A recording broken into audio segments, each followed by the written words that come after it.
अब आपको एक ऐसी खबर बताने वाले हैं जिससे भारत के लोगों को जरूर शिक्षा लेनी चाहिए और इस खबर को आप सब ध्यान से सुनिएगा। अब यूक्रेन में मार्शल लॉ लगा दिया गया है। अब मार्शल लॉ क्या होता है ये सुनिए। मार्शल लॉ के तहत 18 से 60 वर्ष के पुरुष नागरिकों को सेना के साथ युद्ध में लड़ना होगा और वहां के आम लोग खुशी खुशी अपने देश के लिए सेना के साथ लड़ने के लिए तैयार हैं, अपने देश के लिए जान देने को भी तैयार हैं। भारत के लोगों को आज यूक्रेन के लोगों से यह सीखना चाहिए कि एक सच्चा नागरिक देश के लिए टैक्स भी देता है और जरूरत पड़ने पर जान भी देता है। हमारे देश में अक्सर यह मान लिया जाता है कि देश की सीमाओं की रक्षा करने का काम सेना का है, सैनिकों का है, और आम नागरिक घर बैठे अपनी सुरक्षा को अपना मौलिक अधिकार मानने लगते हैं। हमारे यहाँ के आम नागरिक कहते हैं मैं तो टैक्स पेयर हूं, टैक्स दे रहा हूं, इसलिए मैं और कुछ नहीं करूंगा, अपने घर में अपने परिवार के साथ शांति से टीवी देखूंगा या आराम करूंगा, और लड़ने के लिए तो हमारे सैनिक हैं, वो जाएंगे, वो अपनी जान देते रहेंगे। आज हमारे पास बहुत सारी भावुक तस्वीरें आई हैं जहां यूक्रेन के पुरुष अपने परिवार और बच्चों को बसों में बैठाकर सुरक्षित जगहों पर भेज रहे हैं और खुद वहीं पर रुककर रशिया की सेना के साथ लड़ने की तैयारी कर रहे हैं। ये तमाम लोग नहीं जानते कि अब वो दोबारा अपने परिवार से मिल पाएंगे या नहीं, और हमेशा याद रखिए कि इनके मन में भी ये बात आती होगी कि ये यहां से भाग जाएं, ये लड़ाई क्यों करें, लेकिन ये सारे लोग अपने परिवारों को दूसरी जगहों पर भेजकर अब वहां पर टिके हुए हैं और लड़ रहे हैं। इसे आप इस वीडियो से समझिए। इस वीडियो में एक पिता जब अपनी छोटी बच्ची और पत्नी को शहर से बाहर सुरक्षित जगह पर भेजने के लिए एक बस में बैठाने के लिए पहुंचा तो वो भावुक हो गया, आंसू निकलने लगे आंखों से। शायद वो सोच रहा था कि इसके बाद वो अपनी बच्ची और पत्नी को फिर कभी मिल भी पाएगा या नहीं, देख भी पाएगा या नहीं। सोचिए युद्ध की त्रासदी और इसकी पीड़ा कितनी भयानक होती है। एक पिता जो कि यूक्रेन का आम नागरिक है, उसे अपने देश की रक्षा करने के लिए अपने परिवार से अलग होना पड़ा और अब वो इस संकट में अपने देश के आत्मसम्मान के लिए लड़ेगा। आप सबसे पहले इस वीडियो को देखिए।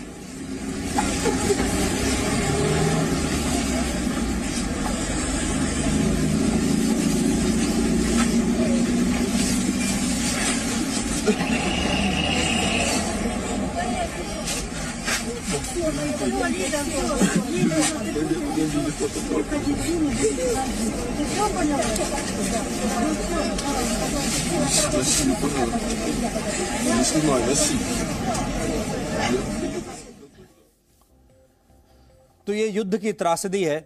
बड़े बड़े नेता अपने अपने हितों के लिए युद्ध करते हैं। बड़े बड़े देश छोटे देशों को निगल जाते हैं।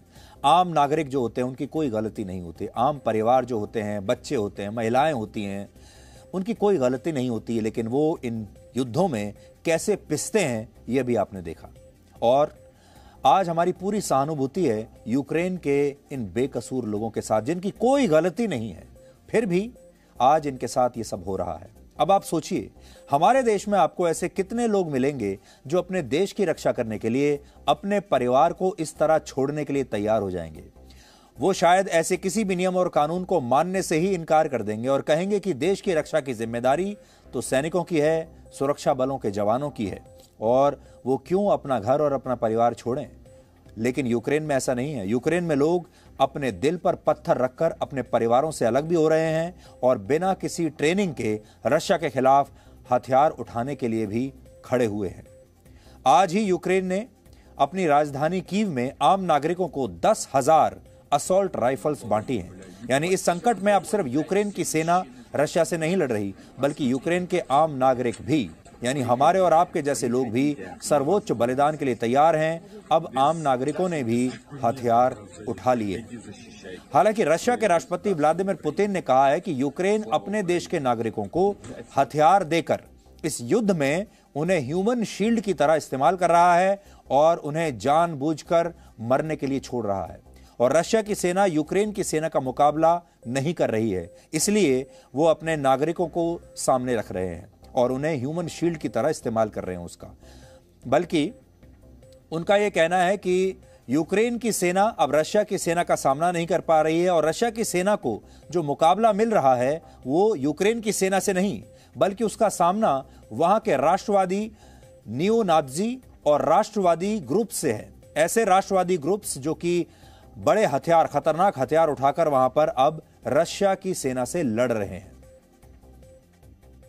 Выполняя свой воинский долг, успешно решают важнейшую задачу по обеспечению безопасности нашего народа и нашего Отечества.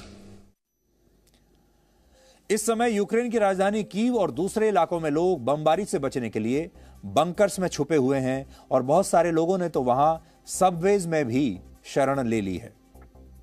मैरिपोल में एक बंकर के अंदर छिपे परिवार की आप ये तस्वीरें देखिए। इसमें आप 4 साल की इस बच्ची की आंखों में आंसू देख पाएंगे। सोचिए इस बच्ची की क्या गलती है। क्या ये बच्ची युद्ध चाहती थी या इसे पता होगा कि उसके देश में, उसके परिवार में, उसके आसपास हो क्या रहा है। हमारे देश में भी बहुत सारे लोग राष्ट्रीय मुद्दों को गंभीरता से नहीं लेते। उन्हें लगता है कि चीन भारत सरकार का दुश्मन है, उनका दुश्मन नहीं है, और पाकिस्तान और वहां से आने वाले आतंकवादियों से लड़ने की जिम्मेदारी सिर्फ हमारे सैनिकों की है। वो केवल सुबह अखबार में खबर पढ़ेंगे, टीवी पर खबर देख लेंगे और अपनी रोजमर्रा की जिंदगी में जुट जाएंगे।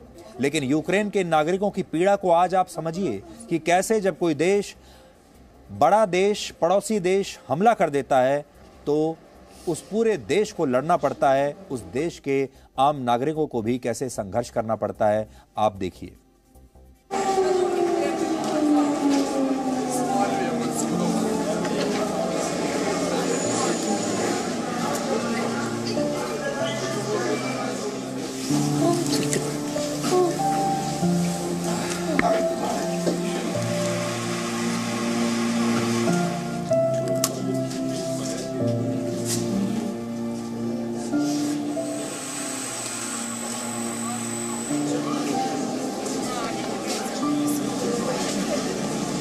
Жена позвонила и сказала, начинаем гасить. Полиция и все военные запросили, чтобы мы просто шли. Я боюсь ехать. Я не буду ехать. Я не знаю, что там дальше произойдет.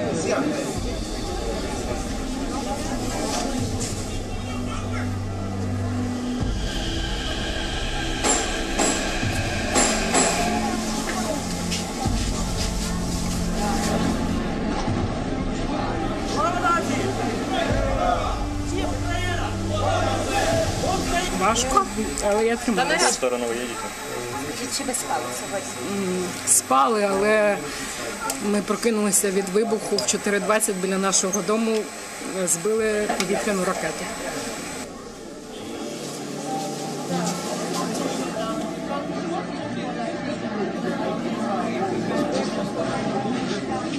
Ну, жахливо почалося тільки вчора. Я майже до 5 якраз не спав.